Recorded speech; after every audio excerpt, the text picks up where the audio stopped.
Om Shri Sairam. We will start today's session with three Omkars. Om.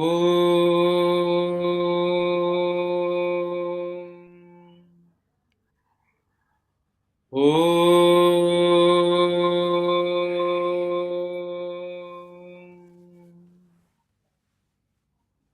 Om.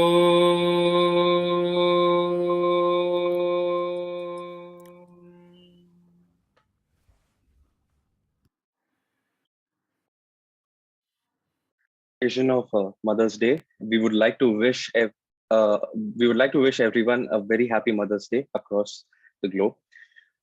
Brother Sai Shravanam completed his Balvikas in Chennai, during which he was incubated into the Sundaram Bhajan group. He has been playing tabla for the Sundaram Bhajan group for over 25 years and is an active member of the Sri Sathya Sai Seva organization.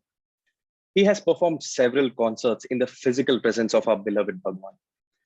In 2003, Swami had guided him to start his own venture in music production. Following the guidelines of Bhagwan, he had initiated a company, Resound India, which Bhagwan himself consecrated in January 2007. Brother Sai Shravanam has been serving Radio Sai under the instruction of Bhagwan ever since its inception. He was a key contributor to the Prema Pravaham project initiated by Swami for the 80th birthday celebrations. He was also a key musician in the grand Sai Symphony performance for the 90th birthday celebrations of our beloved Bhagwan. He has arranged music, engineered, and mastered records for the last 12 years with premier artists, which have received various awards and credentials worldwide. His works have spanned over 500 professional projects. He has also been a recipient of several awards. To name a few, he was the first sound engineer to receive the highest state honor, Kalai Mamani, from the government of Tamil Nadu. He was also conferred with the Sangeet Natak Academy Yuva Puraskar in 2008 by the government of India, and also Ustad Bismillah Khan Puraskar, which was again conferred by the government of India. Brothers and sisters, please welcome Brother Sai Shravanam. Over to you, brother. Sai Ram.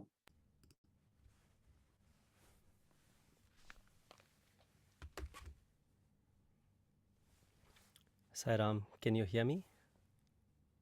Yes, brother, clearly.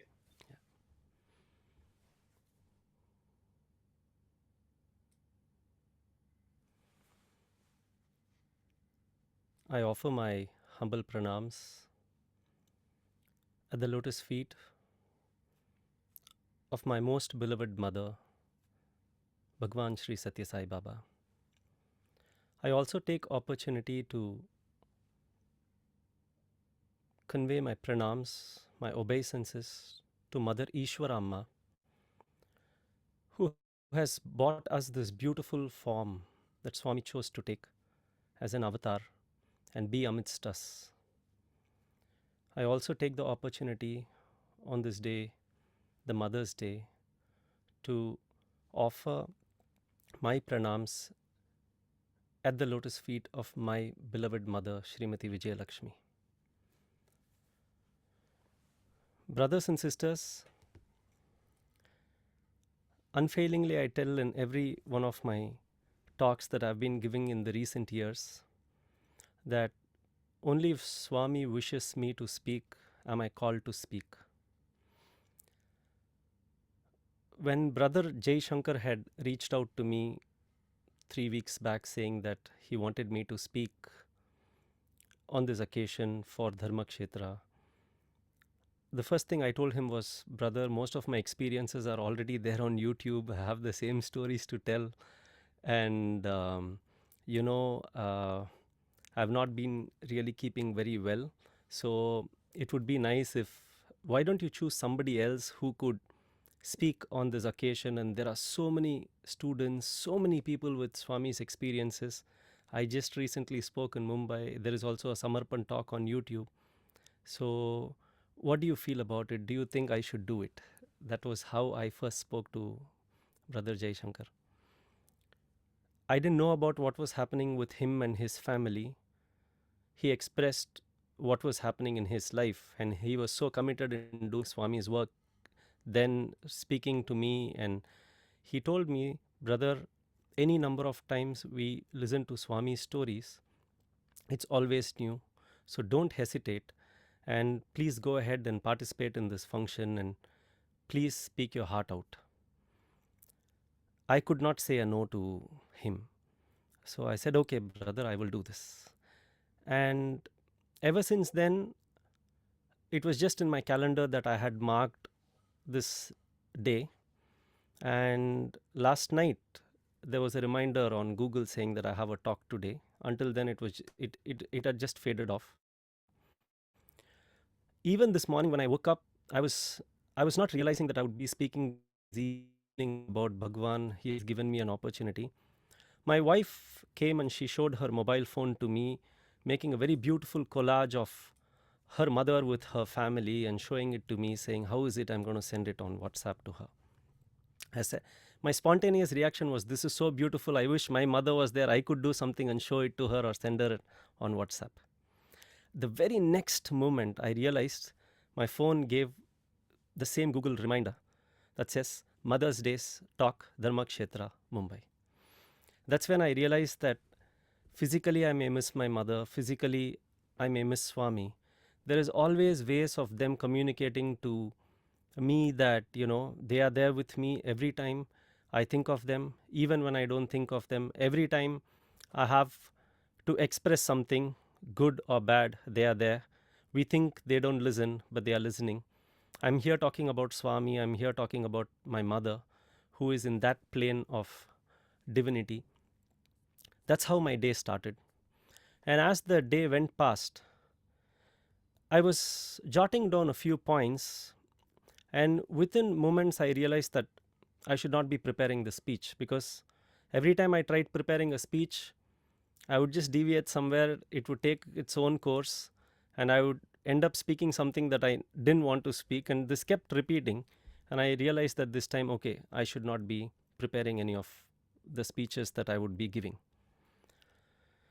Moments back, I was sitting praying to Bhagwan, saying that, Swami, speak through me, let people hear through you. And I was reminded of my family lineage. I've spoken so much about my mother. I've spoken so much about the experiences that I've had as a devotee of Swami, as his son. It all started with my grandfather, my father's father, Sri Nagarajan.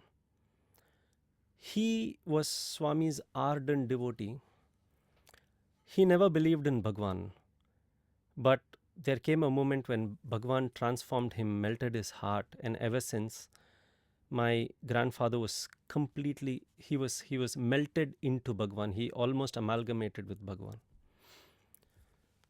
I will tell you, I'll start with a very beautiful instance that happened. It was in the year 1972 when Bhagwan had fixed the marriage of my parents. It was on February 8th. February 8th is a very beautiful day for all of us in our family. Number one, because Swami visited our house, that is my grandfather's house in Chennai, on February 8th. My mother's birthday is February 8th, and my marriage day is February 8th. So it so happened that February 8th has kind of become a celebration of Swami. And Swami had come to our house, and my mother and father were there.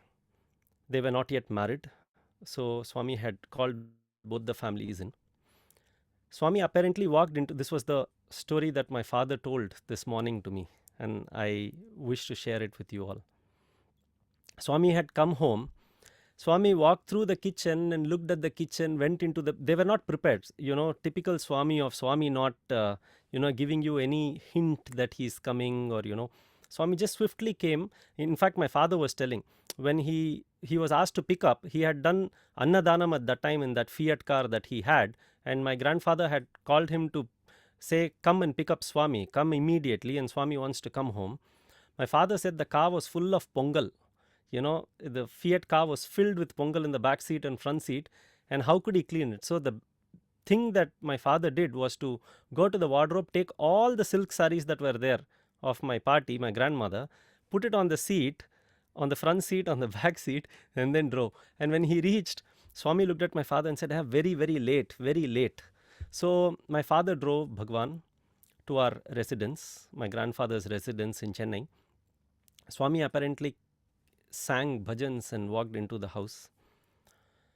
Swami was interacting with my family and it was time for Aarati. My grandfather would always, every time he sees Swami, he would have tears in his eyes uncontrollably.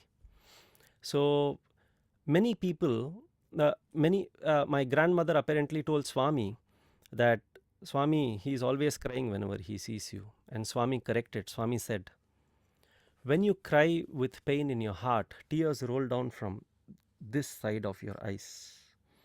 And when you're very happy and when you're joyous, tears roll down from here. And Swami told, Nagarajan's tears always roll from here. It is Ananda Kannir. That's what he said so it's tears of joy. So my grandfather used to put a lot of camphor and take Aarti daily in the Swami room. And when Swami had come, he had taken a very big piece of camphor and he was about to light it, and Swami took that camphor away, made it into half, gave that piece to my father. And my grandfather was so innocent that because it's a Swami room, he always takes Aarati seeing the pictures of Swami. Swami is there standing, but Swami was, what my grandfather did was he took the Aarti plate and he was taking Aarti to the pictures in the Swami room while Swami was standing behind. Okay. So that very innocently, and he was singing Aarati, and Swami was also singing Aarati along with my grandfather. And he was going so close because he wants to show the eyes in the picture, show it to the arms in the picture, very, very deep bhakti, as we may call it. And Swami called him, tapped him, and he pulled his arms like that, saying, Pinadiva sudradu. It's hot, come back. And that is when it struck to everybody, and it struck to me even now when I heard the story, that we may think that Bhagwan, we may think of Bhagwan in a physical form, we may see Bhagwan in a picture. It is yad bhavam tad bhavati. If you see Bhagwan in his photo as a photo, Swami remains a photo.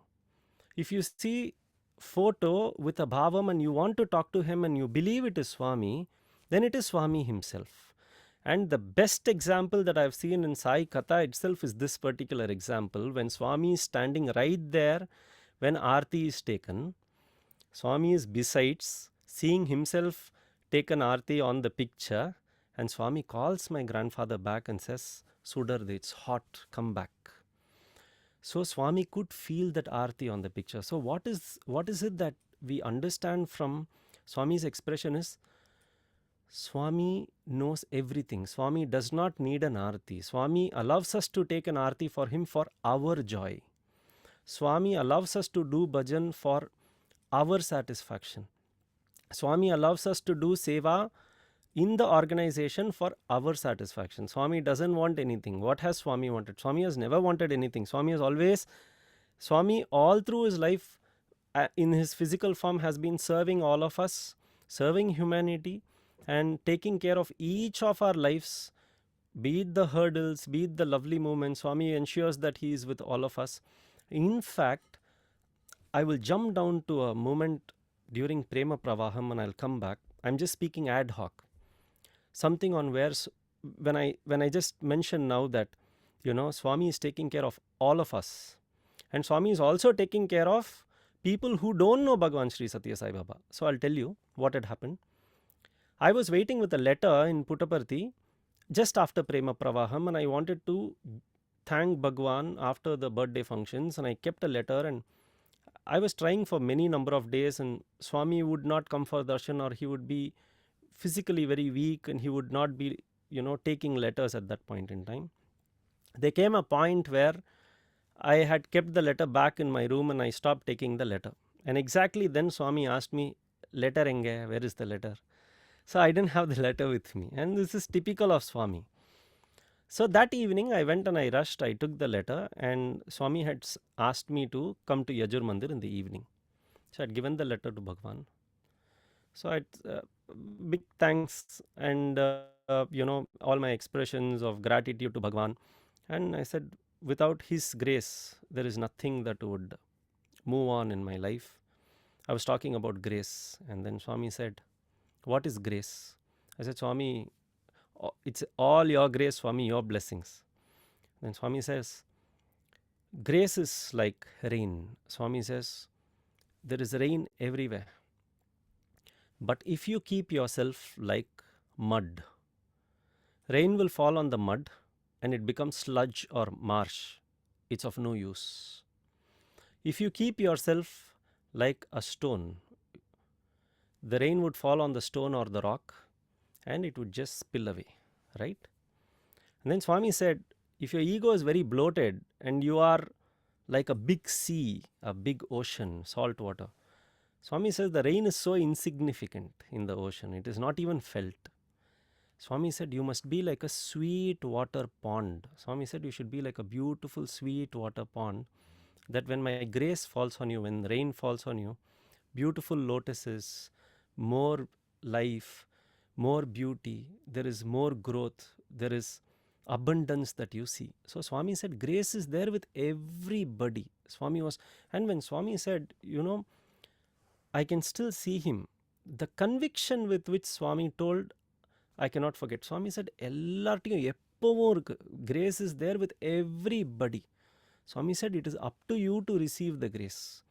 You have to decide how you want to receive your grace. So every time, ever since then, I never pray for his grace. I don't go and tell Swami, grace kudungo, give me grace. I can't, because Swami has clearly told me it's abundantly there in the universe. And then Swami said, now unna matto paathukrena, am I only looking after you? Am I only going to take care? Swami said, every single ant Swami has to take care. Swami said, you all know me as this. These are exact words of Swami, okay, to me personally. And Swami said, you all know me as Satya Sai Baba. Swami said, most of the world doesn't know who Satya Sai Baba is. So Swami said, you have a lot of problem in your life. I have to take a physical form. I have to come as an avatar. I am Sri Satya Sai. You need to know me. You have to interact to me. I have to take the letter. Only then you get happiness. Swami was continuously telling, you are all so dependent on me. You want my darshan. You want to give a letter. You want me to read it. Swami said, there are so many beings across the whole world who don't know who Swami is. And Swami said, I take care of everyone. This was the assurance with which Swami said that everything on earth, Swami is the one who ensures that he takes care of everything in creation. This was Swami's words to me just after the birthday, after Prema Pravaham program. That is when slowly I started to actually realize who Bhagavan was. Until from my younger days, it was always Swami as God. Everything I see is Swami. Everything is Satya Sai. Everything. If I go to a temple, in fact, when Swami had come for Atirudra Mahayagyam to Chennai, Swami had visited our house, and we were very, very lucky that Swami's, in fact, the room that you're seeing now here was the space that Swami actually had his food and interacted with our family.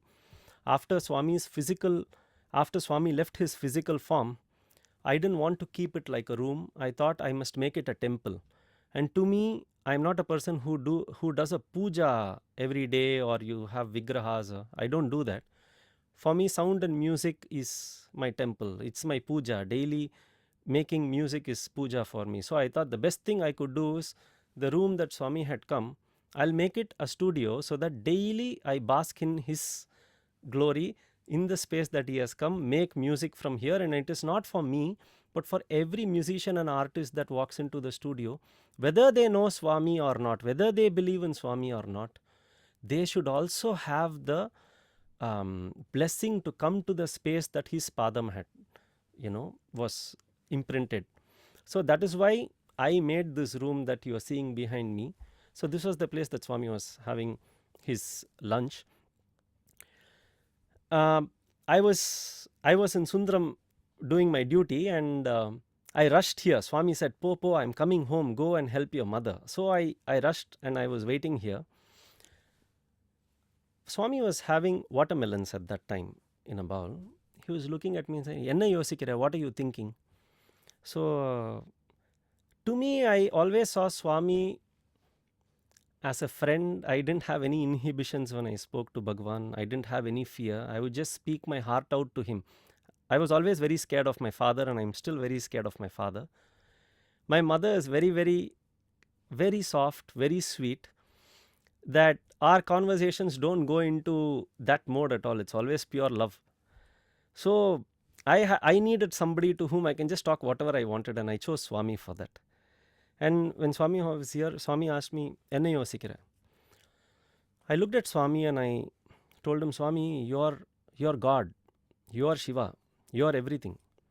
I go to a temple, I look at all the deity and the idols, and when I see Devi, I say Sai Ram. When I see Padmanabha Swami, I say Sai Ram. When I see Shiva or a Linga, I say Sai Ram.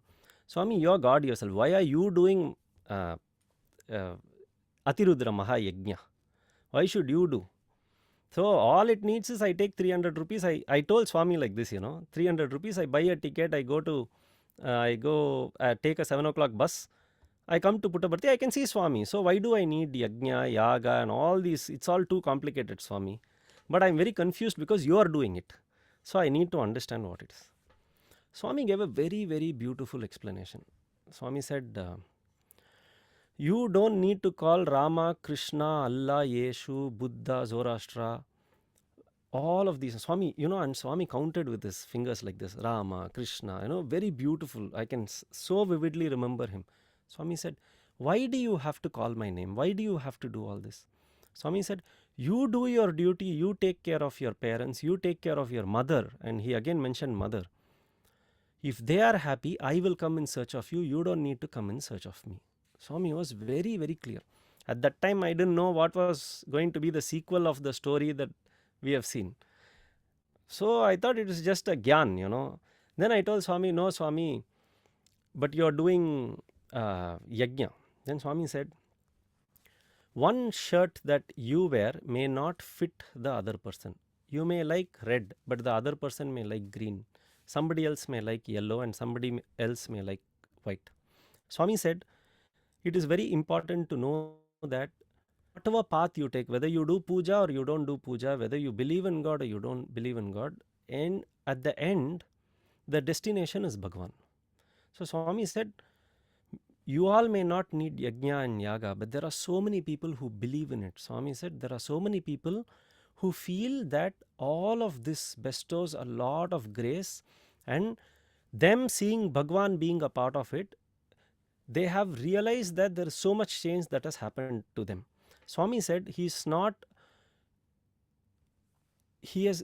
about the importance on the ritual, if I may use the right word. Swami said it is about the transformation he sees in every devotee in the process. These are beautiful insights that I have had with Bhagwan, where for someone like me who had no idea of philosophy, spirituality, prayer, nothing, the only thing I know is I learned some Veda and Sundaram, that's all. So I don't do puja, I don't do anything. In fact, after my sacred thread ceremony, I don't do that daily ritual or anything because it's just Sai Ram. Even for a person like me, Bhagwan so lovingly explained to me that learn to respect things that other people do. There may be people who may do puja, there may be people who may do yajna, yaga, there may be different routes, but at the end, it is all to what matters to our beloved Bhagwan is transformation. Are we transformed in the process of doing anything? So very beautifully, for Atirudra Mahayajnam, these are a couple of anecdotes that I could share with you all. Coming back to my grandfather, his experience of Aarti was like that. There is another rare incident that happened with my father, and this also I heard only this morning. So I'm sharing with you all. Swami, when he was in Chennai, and the then state president was Major General Mahadevan. He was an army man, and Appa was with him, and Swami asked them to stop by a temple in a place called Mannivakam. It was a Shiva temple and it had a Shivalinga. They had stopped, there was nobody, there was just the priest. Swami went inside, saw the Shivalinga, and Swami said, take Aarati. And immediately the priest didn't know who it was. They had taken the camphor. They kept it, but there was no matchbox. So Swami looked at my father and said, Edu, seekram, do it fast. But there was no matchbox. What to do? So my father told Swami, matchbox illa. Swami, it seems, looked at the camphor just with a very, very sharp look he gave the camphor, and it went lit. The camphor was lit on its own. And my father was a witness to this very, very beautiful episode. Even now, when he was saying, you must have seen the excitement with he told me this morning. So that is when you realize that it is not the miracle, it's not the fact that Bhagwan actually can light a camphor with his look. It's not that. Bhagwan can control all the 5 elements. Bhagwan is the one who, we all think, we use the word Sadguru, we say Guru. Again, I'll jump into another event that happened. So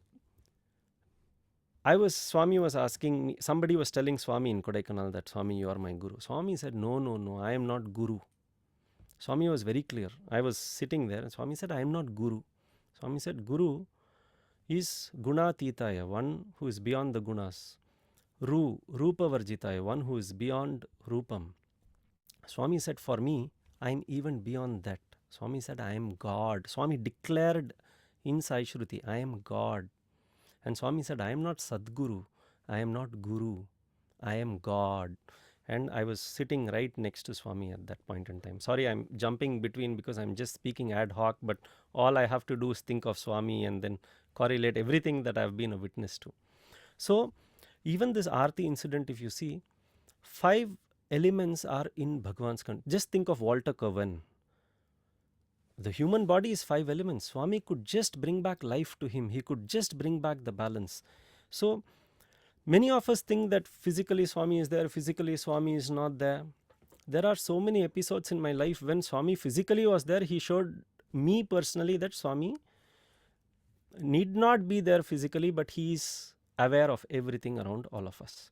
I'm sure in all of my previous talks you would have heard about many instances. I will share a few of them now. It was during my mother's ailment. She was very, very, very sick. She was diagnosed of brain cancer.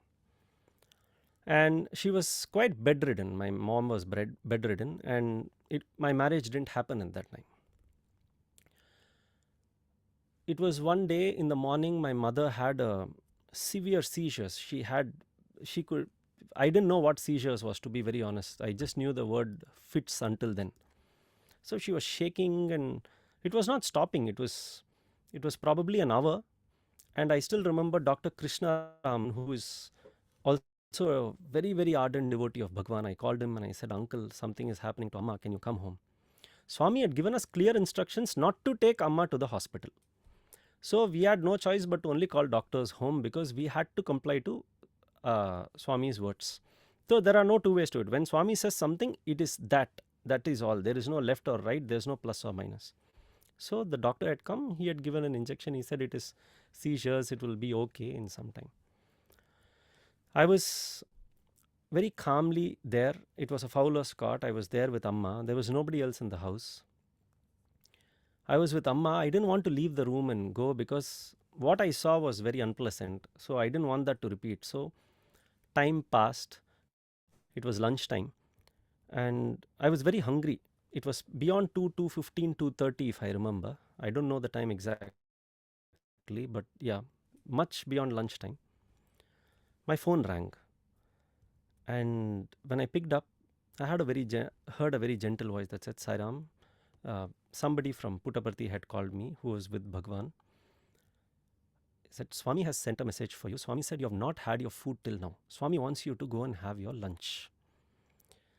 I just didn't know what was happening. I even now when I'm saying, I know what I'm undergoing. I mean, I'm here with Amma. There is nobody. There are so many relatives I have. There are so many neighbors. Nobody comes and asks whether I eat or not. Not that they are good or bad people. I'm just saying. But Swami, in Puttaparthi, at that instance of time, knows I'm hungry. I'm a person who can't if I'm hungry, I need food, you know. I'm not a person who can hold on to hunger for a long time. It changes my mood also. Swami so lovingly, at that time, probably my mother would have known that, you know, she couldn't talk to me at that time. So probably she would have prayed to Bhagwan. That's how I see it. Swami sent message. I had made pulav and onion raita that day. I had cooked that morning. I rushed to the kitchen. I was gulping the food, and I still remember I was in a hurry to call that number back and inform that, you know, I finished my lunch, because it's from Swami, you know. I didn't know what I was eating. It was kind of like, you know, just do it. You know how it is when Swami calls you, or you know what happens when you're inside an interview room, or just one glance of Bhagwan. It's something it's all zero, you know, you just become zero. That's the value. So I mechanically ate something, and I was washing my hands, and again my phone rang. And at that time it was another senior trust member at that time.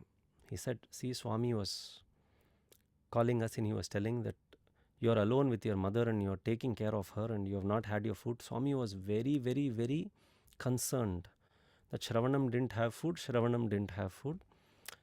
Even now it becomes very emotional for me to think about that, because the amount of love that Bhagwan gives, it's not about omnipresence, it's not about Swami trying to give extra grace on a family like ours, or it's not that. Look at the abundance, look at the selfless love. This is Mother Sai, you know, that's why we call him Mother Sai.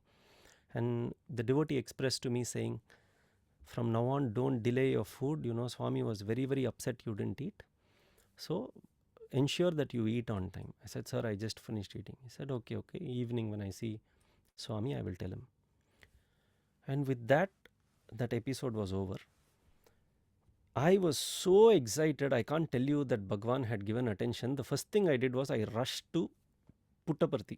That evening at 7 o'clock, I took that 300 rupee bus ticket. I rushed to Puttaparthi. The next day morning, I was there for bhajans. Swami looked at me and he was so upset. Swami said, Amma va uttute edukku vanda? Why did you leave Amma and come?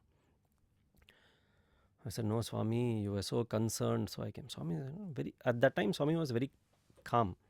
So Swami said, no. You should not leave Amma and come. You go back. I said, Swami, I want prasadam.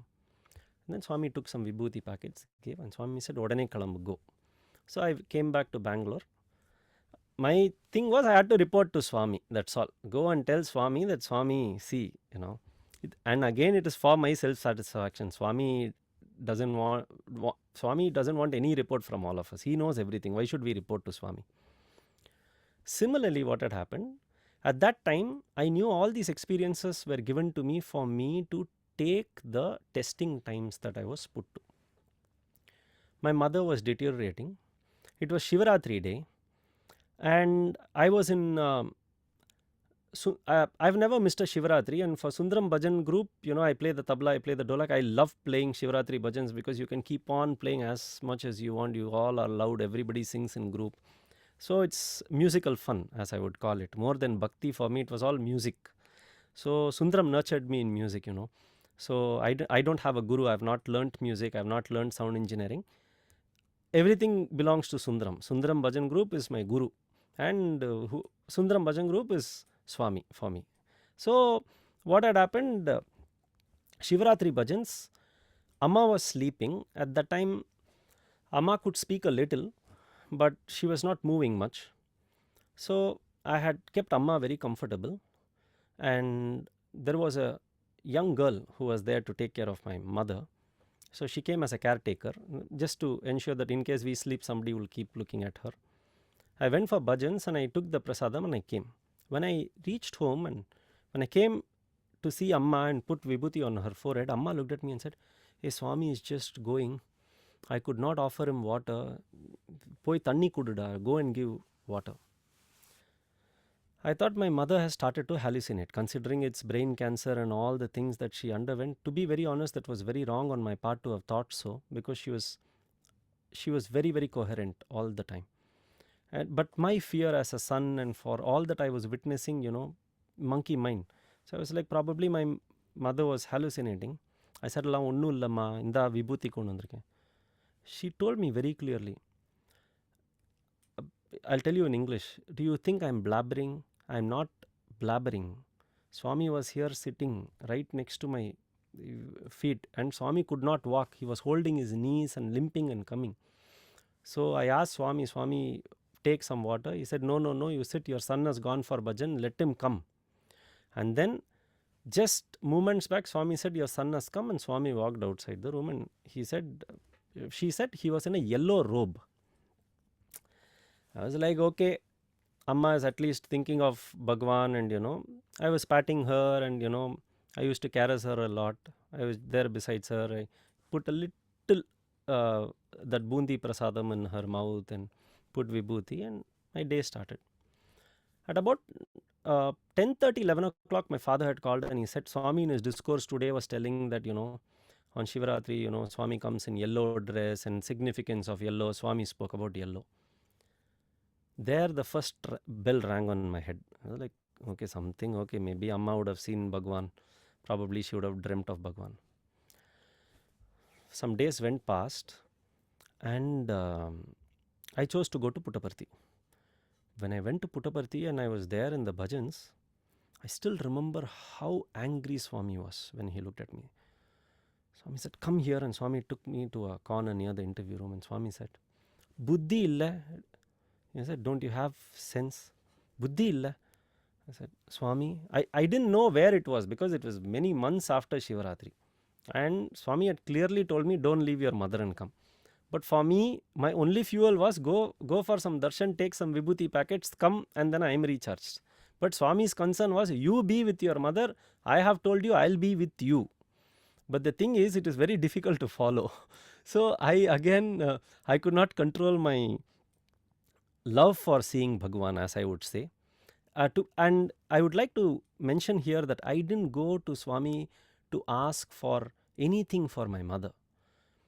When I look back and see, not a single visit of mine was to go and tell Swami this happened, that happened, cure her. No, I just went because I wanted to see Swami. And every time I saw Swami, I would get some strength to go and take care of her. So I rushed and Swami was very angry. Swami said, Buddhi illa. You know what Swami said? I could not walk properly. I came to your house and Swami said, I had to sit next to your mother's leg. That was exact Swami's words, and it was exactly the word my mother told me. And your mother wanted to give me water, she could not give me. Swami was very clear and very swiftly Swami spoke. Swami said, che, tappu. Amma, don't come. Next time, until I 10, you don't come to Puttaparthi, Swami told me. That was the worst thing that you can hear from Bhagwan, that don't come to Puttaparthi is kind of, and especially if some other devotee next to it hears, then I know gates won't be open for me. If Swami says, don't come to Puttaparthi, you can't imagine that, Swami said, vara there, don't come. And then Swami, I held Swami's hand, then I was very emotional. I told Swami, where else will I go if you're not there? I can't talk to my mother. And I told, Appa is very busy serving you, because my father, all through that period of my mother's illness, that spanned about exactly a year and 1 month and 1 day. I still remember he would always tell me, Nee Amma Patuko, I have Swami's work to do. You take care of Amma, I have Swami's work to do. And he was never in Chennai, and whenever he used to be in Chennai, he would be in Sundaram, and if he is at home, he would be with Amma.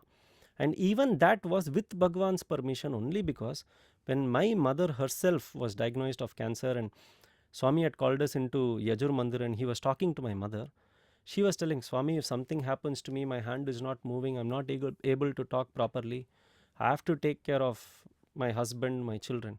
Swami, I still remember, touched my mother's cheek like this and he said, Amma, kavala padada, don't worry. Ramani, I will take care. He has lot of work to do. He has lot of work to do in the organization. Your son will take care of you. Don't worry about your daughters. Swami paathukuren. And then my mother asked him, Swami, neenga dhaan paathukanum. You should only take care. I still remember Swami held my mother's hands like this and said, Unnoda kudumbatta na paathukuren. I will take care of your family. Probably that is why we all, despite, I can't tell whatever has been happening, but despite all the hurdles, we know that Swami has been holding our hands and coming. So, coming back to the Shivaratri episode, I came back. I never went back to Parthi after that. And it was March 9th, my mother had, it was 1 year, 1 month, and 1 day after my marriage and after she was diagnosed of cancer. Swami, I then spoke to the doctor who had operated on my mother, and he had called for condolences. He was Swami's devotee in Bhagwan's hospital. He revealed something to me. Swami until then kept telling me, Amma Purnama Gunamaidva, Amma will become fully alright, Amma will become fully alright. He every time Swami would talk to me, he will say, Amma will be totally fine. While it would be diametrically opposite, she would be losing all her faculties one by one, and Swami would every time keep telling me, no, nothing will be wrong with your mother. Purnama Gunamaidva, she'll be fully fine. Purnam is full, all inclusive. That day when the doctor had called, he told something. He said, the day I operated, Swami told me very clearly, Shravanam has just got married. 1 year, let him do all his first year festivals and everything. Then I will take Vijaya to me. He never told us until that day. We had no idea. Swami had already decided, and Swami had given a lease of life for my mother. And why? Because I was married and I had to finish all the 1 year festival, because this prior to that was, I refused to get married the moment I knew that my mother was sick. Swami convinced me so beautifully. Swami said, no, the girl side is all prepared, you should not cancel marriage. In fact, for my another episode I'll tell you, for my engagement they wanted to put a gold chain for me. I did not want to take anything because Swami had already given me a chain in the year 2003 when I had played tabla in Whitefield, and Swami had blessed me with a chain that I'm wearing even now, this one that Bhagwan had given. So I didn't want any chain or anything on me, so I told them that I don't want anything. So I didn't know what the formalities or these cultural traditions are. I just said I don't want anything, and they also were like, I didn't know what they underwent. Swami had called me to Yajur Mandir, and that day evening I was having tiffin with Bhagwan, and there were a lot of these elders who were sitting, Professor G. Venkatraman, Professor Gokak, they were all sitting. Swami looked at me and Swami said, hey, what do you know about culture and tradition? Swami said, you don't know anything about culture and tradition. And then Swami is coming back to the topic. Why did you say no to chain? Swami asked me. I could not even relate to what had happened during my engagement. I said, Enna Swami. Swami said, see, the girl is going to put nice diamond earring. See how beautiful Swami can communicate to you.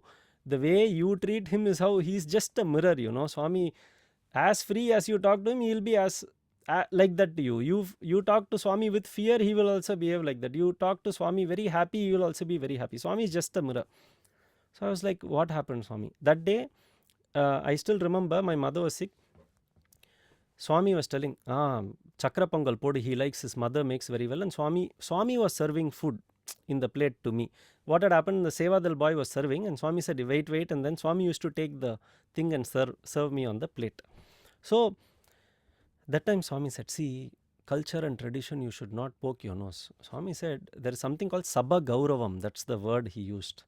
Sabha Gauravam means dignity of the Sabha. So Swami said, your heart may be good, you might not have wanted the chain from them. Swami gave you all that, you keep aside. Swami said, see, the way he communicates, so beautiful. Swami said, see, they will be filming you. Cameras will be there, the girl will be decked up with gold and diamonds, you will have nothing in you, this is one little chain that you are wearing, there will be nothing. When you do homam, you don't have a ring, you don't have anything. Then Swami was telling, see, sometimes the girl side gives it with a lot of love. You should not say no just because you should take it. And then Swami said, if you are really a Balvika student, you should take it. After the marriage, slowly give that back to your wife, and if she wants, she'll give it back to the parents. You should not say no to anything. And then he said, it is Sabha Gauravam, dignity. Swami said, you may have a good heart, but many other people in your family will mistake the bright side saying, see how beautifully Swami explains, bright side saying, okay, this family has not put anything for the son-in-law coming, the boy to come, the bridegroom. So Swami was saying, these are things that you won't understand, you are very young. Swami said, allow the Sabhagauravam to be as is. Amma will be very happy. Again and again, Swami's point was Amma, Amma, Amma, Amma. So this is how many episodes kept happening. Why am I? The sequel of every story that I've told you is Swami physically being there, but omnipresent. Swami knows everything happening in your life. Everything happening in your life, Swami knows. And Swami was there to come and tell me, look, I am there, I know everything. See, most of the stories of Bhagwan that we hear is, we would have had an omnipresence, and I don't know if Swami would attest it or not. For me, I didn't even realize that Swami was omnipresent and he was with us, with our family. But Swami would call and convince me that he was omnipresent and he knew everything. These are the ways that now, especially when Swami is physically not there with us, we are all thinking that probably Swami is not there, Swami is not hearing us. Let me tell you something that happened to me. It was during the lockdown that I was commissioned to help in getting the Radio Sai studio, new studio done. So we had started the project, and I was in New Delhi at that time. Corona was at its peak. I had a felicitation in an international center in Delhi, and after finishing that, I was coming back to Chennai and I was going to Puttaparthi. At that time, I had a halt in Bangalore. I had a meeting in Bangalore. I was to stay there for 2-3 days and then go to Puttaparthi. My flight from Delhi to Chennai was cancelled because of the corona problem. All the pilots didn't want to fly. So they rerouted me to Bangalore. From Bangalore, I wanted to stay there for 2 days, and I had called my cousin and they said they were out on a holiday in Chikmagalur and I didn't know what to do. I thought, okay, probably I should go somewhere else. At that time, exactly, there was a taxi that came in, and the first thing that the taxi driver saw and he said was, Sir Puttaparthi. This was the word he said, Sir Puttaparthi. Like typical accent of, the drivers there. And then I thought, okay, let me go to Puttaparthi. Then I asked him how much. He said 1,500 rupees. I said, come, let's go. I went to Puttaparthi. I didn't know lockdown was going to happen. I was least prepared. I had a couple of clothes with me. That's all. Just a pair of clothes. I reached Puttaparthi. National lockdown was announced. Studio renovation had started. It was all standstill. There was no movement of vehicles. You all know, I don't need to explain that as we will lose time. We had no resources in Puttaparthi. Ashram was closed. But for me, I had to ensure that this studio gets finished in the lockdown. By God's grace, I had all the carpenters stationed there. Somehow, I cannot tell you, it needs another 1 hour. Long and short of it was, somehow materials kept coming. Somehow shops were open only because of Swami's grace. From nowhere, there were devotees whose trucks were coming, giving medical equipment from Chennai that would bring even, there was a point where we could not have Fevicol to finish the project in Puttaparthi because no shops were open. And it was just then that there was some vehicle coming and they had put about 10-15 liters of Fevicol, and work like this, Swami's work, I tell you, just kept. At that time, what had happened, I had lost my smell and taste completely. Earlier on, at that point in time, nobody told that losing smell and taste was a symptom of corona. This was way back in March of last year. This was only told in May that losing smell and taste was a symptom. Everybody used to make fun of me because when I used to go to the kiosk, I used to have coffee. I couldn't taste anything. I would wonder why canteen food was totally tasteless. And I used to ask one of the brothers there, Anirudh, in the bhajan group, I used to tell him, bring some food from your house, because I can't taste anything. I was daily playing bhajans, and it was on the 26th of April. I was very, very tired that morning. I went for morning bhajans and I told Sai sir that I'm not able to play, something is wrong, and my hands are shivering, legs are shivering. I was not feverish, but something was not all right. I kept telling him. He said, no, no, no, when you play tabla, you'll be all right. That was his word. I tell you, if I won't, I will tell you what had happened ever since then. So he made me play tabla, Sai sir. I played that day. I had sweated so much that around me was a pool of my sweat. It was very unusual. I never sweat so much. It was a pool. When I got up, it was probably about 200, 300 ml of sweat. I came back to my room. I went to the studio and I told staff there that today let me take some rest. I was resting that day. That night I slept very well, and at about 2 o'clock in the midnight, I woke up as if something in me was shutting down, as if everything was shutting down. I could not feel my ears. When I touched myself, I could not feel myself. My tongue was very dry. My lips were dry. I felt like there was an elephant on my chest, and I didn't know what was happening at that point in time. I saw it was 2:30. The first thing I wanted to do was to call my father. But my father is aged. I didn't want to call and give him a panic saying something is wrong with me. So I thought, what should I do now? Something told me I should walk up to the Yajur Mandir and just tell Swami that Swami, something is wrong. And when I switched on the light, my lips were blue. When I saw myself on the mirror, I was yellow. I was pale. It was not this color. I was kind of whitish yellow.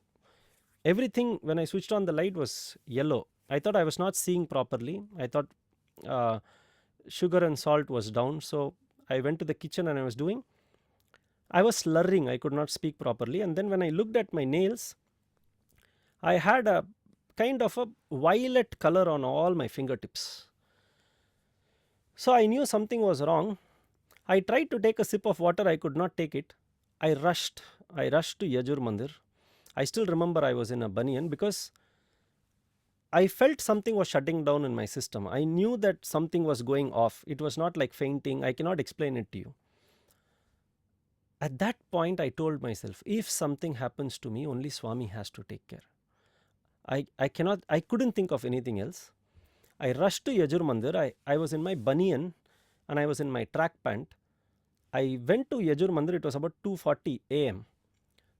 I held at Swami's gate and I was not all right. I still know what I underwent. The Sevadal came to me and said, brother, you cannot come in this dress. I told him I'm not all right, and I just swooned. I just remember after that, I don't know what had happened. About 10 minutes, I think I was quiet in there. They were helping me. They were pressing my hands. They knew something was wrong. They gave me some water. I had called a brother in the bhajan group to come, and I sent him a message saying, please come, I am not all right. Despite that, I got up. I did namaskar to Swami again and again saying, Swami, I know something is happening to me, but you take care. At that time, hospital didn't come in my mind. Swami came in my mind. I kept holding Swami's gate. I told him, Swami, Savita is there, my child is there. I don't know what's happening to me. Your studio work has to get complete. Allow me to finish this work. And that Sevadal helped me come back to the room, because when I was walking, I could not feel my legs. I was constantly doing this. I was numb, totally numb. Then I called up my sister, elder sister in the US, saying, I started talking to her and she was like, why are you calling me at such an odd hour? I was trying to see if I was coherent. Long and short of it was about 4:30, the brother came. He was coming for Nagar Sangeetan. He came home. I asked him to bring a BP machine. My BP was very, very, very low. I still remember, I have a photograph of that. It showed 61/40. That is what my BP was. And my pulse was about 49 or 50 it was showing. So he said, no, we will change the battery. Something should be wrong. I said, no, I'll be okay. He said, now let's go to GH. I'll take you there. I said, okay, let's go to GH. They took me to GH.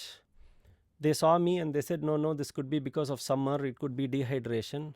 This is all Swami's way. Swami already took care of me. He did not allow me to be in GH. He did not allow a drip to go into me.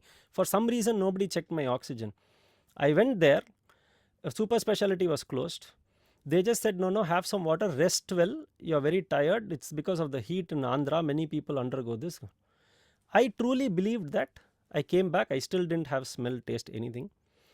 Studio work was complete. Bhagwan's grace, the studio came out very well. And after that, I decided to come to Chennai, and I was traveling with one of the brothers who was coming to Chennai after the lockdown. I rushed to Chennai because I knew something was still wrong with my health. When I came back, everybody asked me what happened to me, why had I lost weight, this and that. Nobody had any idea. One of our doctors, Dr. Mohan, who is one of the trust members, we spoke to him. When I went for a checkup, he said, something is terribly wrong with you, but we are not able to find out on the blood tests. We are not able to find out on your ECG. We don't know what it is. And then over time, Swami gave him the thought and he said, why don't you check for COVID and why don't you? And that's when I realized that I was affected with a very severe COVID in Puttaparthi. And whoever was with me, nobody was affected. Look at that. Look at the beauty. Swami's work was done. I was with so many people, nobody was affected at that point. I was daily in the bhajans playing. I am telling it to you for the first time. I was daily playing for bhajans. Everything was normal. That is when I realized, after that so much happened. Almost a week later, my left hand started shaking uncontrollably and I had my left side of my face had come down a bit. Everybody, we were trying to see what the problem was. It was a neurological issue. They gave me vitamin B12, then they gave me so many medicines. Nothing kept working. But what kept working? I kept playing the tabla. I was countering it. Everything came back. Control came back. Swami kept me in Puttaparthi doing studio work, kept me active so that COVID doesn't take me over, but Swami takes me over and I do his job. It is very, very clear. Swami's plan was very, very, very clear. And later to that, I realized it has been 1 year and 1 month now, ever since this had happened. It has been a very, very tough journey for me. My health has been very, very, very bad. But I can tell you for sure that at every instance, I knew Bhagwan was taking care of me. It was not for the studio renovation, he kept me there, but the doctor in Whitefield Hospital used the word, it's Punar Janma for you. He said, people who have come with the problems that you had come to us when we checked you, nobody has survived Shravanam. I don't know how you survived through it. He said, even 50% of the symptoms that you had that people had come, they could not make it. So he used the word, it is Punar Janma for you in Swami's own hospital. Very recently I went for my checkup also. That's when I realized that we all take life for granted. We all think that there is, medical science. We all think that, our wisdom will help us. Yes, everything will help us. But we must understand that there is a force that is much larger than that we should not forget is Bhagavan Shri Satya Sai Baba. The one thing that kept me on through that, Swami didn't allow me to know that I had COVID. Swami did not allow me to panic. Swami did not give me a chance to go to the hospital. Look at that. He did not allow me to. Swami ensured nobody who was with me bringing food or anything was affected, because I was also in a very closed, I was with a close set of people.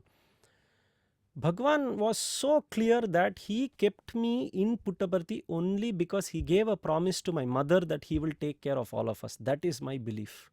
It is not for Swami to take care of me, but it is the promise Swami had given to my mother. I had lost about 17 kilos from then.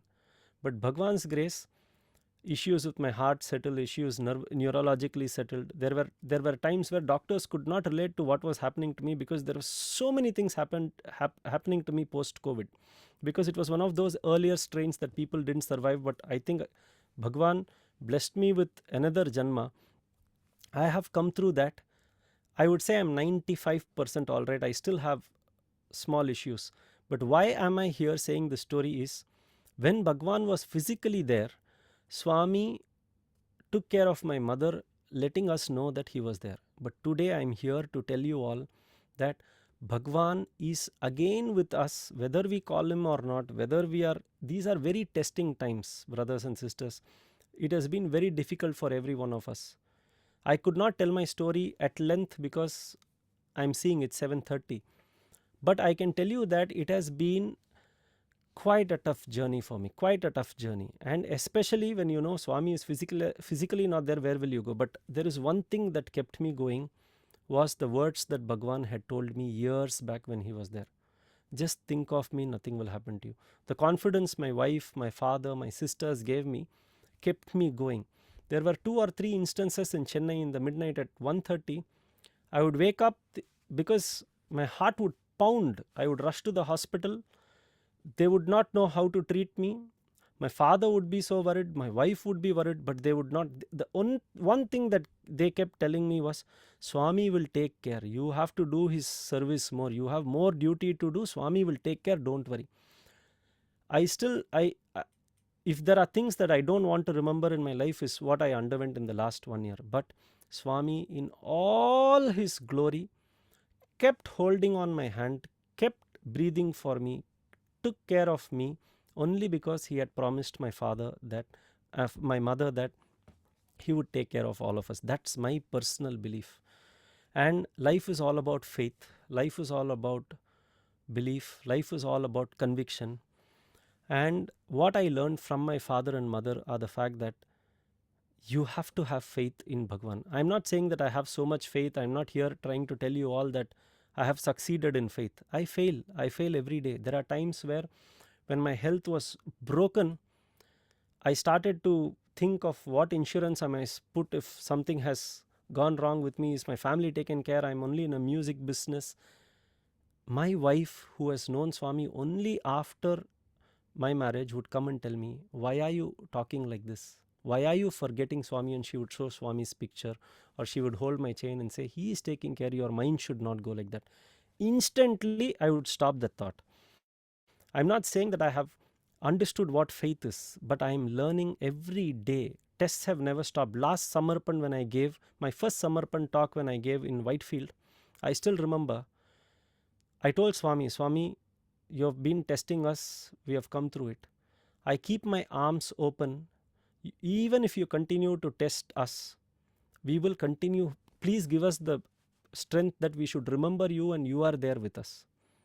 I think Swami took it quite seriously, because I told it in Whitefield. The last 1.5 years has been really, really testing. But Swami also tests us. Swami wants us to see whether what we speak is something that we follow. I don't know, Swami, if I have been able to follow, but please hold our hands, all of us who are here in this talk. Every one of us who know you, every one of us who might not know you as an avatar, but would have belief in anything. It could be in any form, in any person, in any God. Swami, I take this opportunity in this Samarpan to pray for all of humanity, for all of us, that Bhagwan, we are not coming to you asking for favors, but Swami, if not for you, we cannot come to anyone else. We cannot come and talk to anyone else. We can only express to you, whether it is health or whether it is anything in our lives, we can only come to you. Swami, whatever be it, whatever our destiny be, hold our hands, be with us. Let us know that you are there. Sometimes our minds don't work. Sometimes we forget you are there. But somehow, please come. Please be with us. Ensure that you communicate to us that you are there. And give us that eye within, inside our hearts, that we should not forget. Open it in us, so that, because only you can open, Swami. We can only, on behalf of all of us, I can only tell you that you have to open it in us, so that we remember you. And you have told us in your discourse that for us to remember him, we need his grace. So please bless all of us, all of humanity, that we should remember you in any form. It can be Satya Sai, it can even be an atheist. But Swami, you are taking care of all of us. Please be with us, open our hearts, open our minds. I will take whatever you give in our life. We will take it. But you should be with us, Bhagwan. We should never change. I once again bow down to you for all that you have been for all of us. Thank you, Bhagwan, that you had come in a physical form.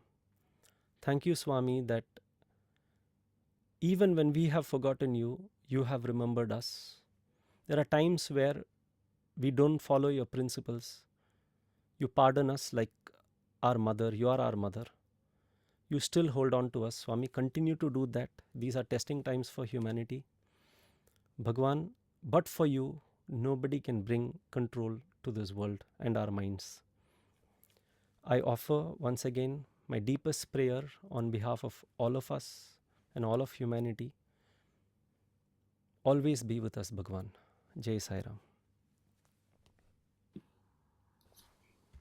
Sairam, brother. Thank you for this lovely talk and really insightful.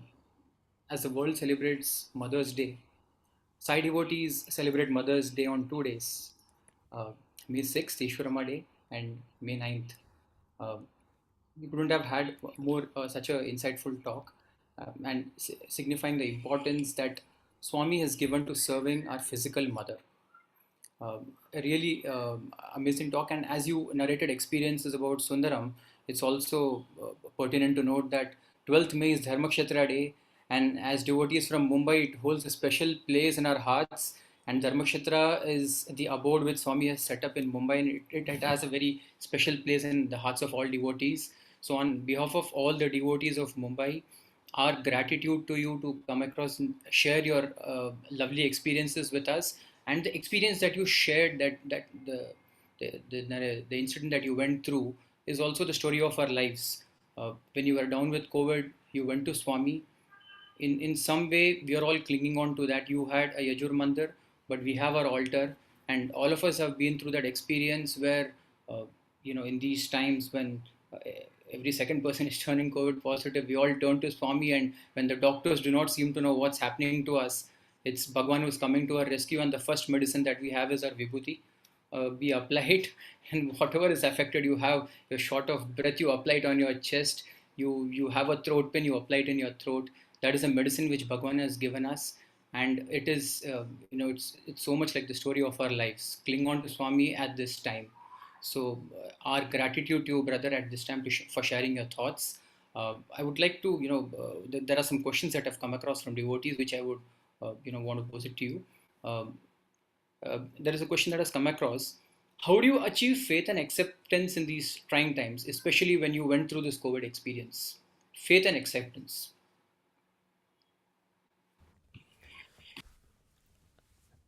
You cannot achieve faith. Faith has to be bestowed. And for faith has to be bestowed, you must have devotion. And for devotion, you must have prayer. So, faith is not something that I feel you can achieve. I have not worked towards faith in my life. Faith has been bestowed on me because of the hammering that Bhagwan gave me. You cannot learn. Faith doesn't come out of just bhakti. Faith comes out of the fact that acceptance gives you faith. That to me, it's not how do you have acceptance or how do you have faith.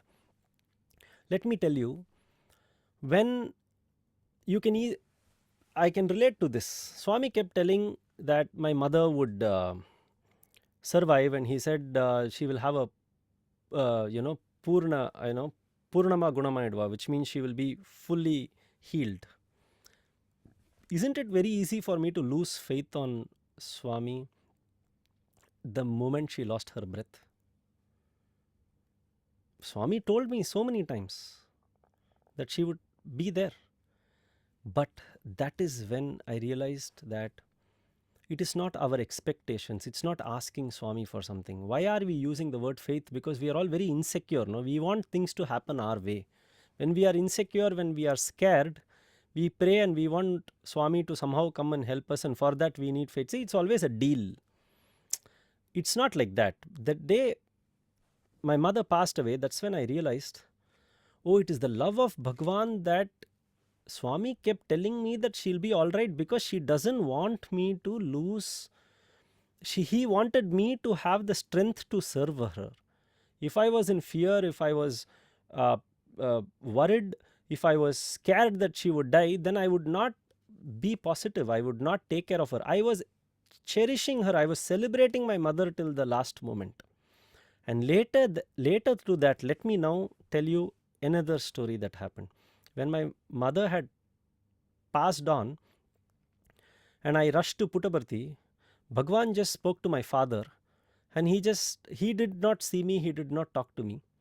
Bhagwan just told my father, daughter-in-law took care of your wife very, very well. Swami ki rompo santosham. Swami is very happy. He would come to the bhajan hall, he would not look at me. I would play tabla, he would not look at me. It so happened that there were 5-6 days and Swami never spoke to me.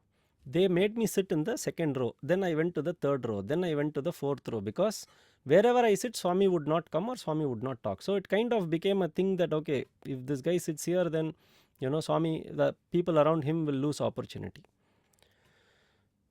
Think of that pain. You just lost your mother. Then Swami also, who has been communicating to me till that moment. In fact, I still remember the day that my mother was passing. On that morning, I was recording this famous artist called Srimati Sudha Raghunathan. That morning, I was recording and we finished. I had received a phone call from Puttaparthi, from a devotee, where Swami had sent his instruction saying that ask him to be with his mother and tell him that Swami she will Purnama Gunamaidva. Again, the instruction on the day that my mother had passed away was Purnama Gunamaidva, means she'll be fully healed. Now that gave me strength. I thought that evening she was going to wake up, to be very honest, because but she had lost her last breath in my own lap.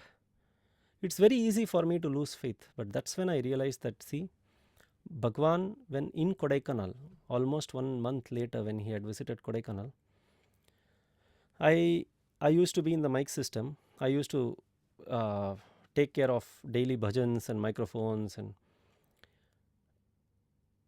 I used to tell the brother who was with me, Mr. Sairam, I used to tell him, now if I sit there, Swami is not coming, so I will be in the mixer, you go open the door, do everything that you have to do for Swami, but let me be besides. He used to tell me, don't think like that. Once or twice I trusted him, and I would stay in the corridor to open door for Swami, and Swami would not come that side. Swami would go on the other side. So I told him, see, this is time tested now. Wherever I sit, devotees will lose darshan, and I used to hide besides. The last day when Swami's car was leaving back to Puttaparthi, I was in the interview room. Nobody was there. It's behind the mic system in Sai Shruti. I opened the curtain to see Swami. Sai Ramanna told me, come, let's go have darshan, let's go in the front. I told him, no, when Swami is leaving, I don't want to come. He said, no, you come. I said, I'll see from the window, and I was hesitating because somewhere there was a hurt, that there was guilty consciousness. Oh, did I not take care of my mother well? Because he only told about Savita. Monkey mind, we all don't understand who Swami is. So Swami didn't talk to me. He spoke to Appa. He spoke about my wife, but he did not speak about me. All the guilt, I tell you, this monkey mind is very frustrating. And just moments after that, Swami had again turned back and he went back into his residence. So we thought, okay, 2 more bhajans Swami might be there, and tuck, that residence door opened to the place where the mic system was, and there Bhagwan was. Very unusual of Swami to have taken that route in Sai Shruti. It's a very small corridor and Swami was there. He looked at me and Swami became very emotional. He was very, very emotional. I have not seen Swami emotional in such close quarters. I held Swami's hand. I asked him, Enna achu Swami? Swami, what happened? And Swami said, Amma ennoda irka. Your mother is with me, he said. I said, Seri Swami, Theriyum Swami. And I was trying to hold Swami's hands because Swami was emotional. You know what Swami said? Enakku onna paaka mudila. I could not see you. That is when I broke down to Swami. I didn't know what to react. Look at our monkey minds. We all think that, we have made a mistake. I have not taken care of my mother well. Oh, is it this? Is it that? Is it that? So where faith is not there, bhakti is not there. Even at that moment when Swami did so much, I was only blaming myself. But look at Swami's love. Swami said, Enakonna paakamudla, I could not see you. So Swami was avoiding me in Puttaparthi or this thing, because at that point in time, Swami in his physical form would have felt, oh, Shravanam Pavam, And then Swami said, Amma is with me. She's happy. And then Swami was all right. The moment I held his hand, and there was this one icebreaker moment, and then everything became all right. And then Swami gave me Vibhuti, and the brother who was there next to me gave Vibhuti, and then Swami said, Puttaparthi va, come to Puttaparthi. That is how our conversation. Now, it is very easy for me to lose faith. Why did I not? Because please understand that with God, don't have expectations. accept everything that Bhagwan gives you, accept everything that he gives you. It may be even loss of, it can, I am here to tell you, it's the loss of my own mother, and it is God himself who told me she'll be fully cured. But we must know how to understand his words. Swami won't change karma. Swami can also change karma, but use your wisdom, and you must always realize how to understand Bhagwan. In many discourses, Swami says so many things, but how do you relate to it? In what context should you relate to it? Now, in this role, Bhagwan completely took care of me like a mother. If I was not well, will my mother come and say, okay, Shravanam, you're not well, you should not? She'll only say, you're fine, don't worry. So, he took the role of a real mother. He ensured that I served my mother till her last breath, and later Swami allowed whatever he had decided. He is the creator, he knows when to take her. I also told you the story. He had already told the doctor, let him finish all his functions for 1 year, then I will take her back. See, that's when you realize how Swami does man management, how Swami does emotional management, how Swami takes care of you. He is pure love. So faith and all this comes with constant hammering. At least to me, it has come with constant hammering. And the other thing is prayer. When our minds are very busy, we must pray. And when you pray, you do have a certain conviction that Swami is with you. When that conviction is there, you accept things. Whatever be the result, you accept. Once there is acceptance, that's when you realize that there is faith. They both are not separate. That I think that answers the next question also that was put across in the chat panel. So I think that's how it works always with Swami, that we have seen it with speakers. When they tend to speak, they do not tend to look at the chat panel, but unconsciously they're answering all the questions. So there were a couple of questions that were posted and you actually answered them both. And there was also a point that I would like to add, that 13th May is also Sai Prem Day. I missed that. While 12th May is Dharmakshetra Day, 13th May is Sai Prem Day. These are the two temples that Swami has established in Mumbai and Navi Mumbai. So that's a reiteration for all. And brother, on behalf of all of us, I would like to thank you, and may I now request Nimish uncle to share a few words, please. Sai Ram to Sai Sharanam. Sai Ram, uncle. Sai Ram. I take this opportunity to wish you on your anniversary today. I just send a message to your wife. And I also sent a message to Appa that, look, be careful. I don't want you to scold Shravan anymore. Don't be so strict with Shravan. He's still scared of you. Don't do that, okay? Shravan, I think today the whole group of my young friends, Jai Shankar, Siddharth, Sai Mohan, I must thank all of them to bring you on board today, very close to Dharmakshetra Day. Today, I must confess, I was looking at your face, but it was Swami talking through you. It's been a great inspiration for all of us. We hear many, many, many samarpans, but this one today is the one that really incites faith and love for Bhagwan. And God bless you. We really, Kamalanti and I both bless you also and share our good wishes for you, because we also have learned a lot today as you speak today to reinforce our faith in Bhagwan. Thank you, and thank you very much, Shravan. God bless you. Uncle. Sai Ram. We will end today's session with Samastaloka. Samastaloka Sukhino Bhavantu. Samastaloka Sukhino Bhavantu. Samastaloka Sukhino Bhavantu. Om Shanti Shanti Shanti. जय बोलो भगवान श्री सत्य साई बाबा जी की जय. Thank you, Sai Ram.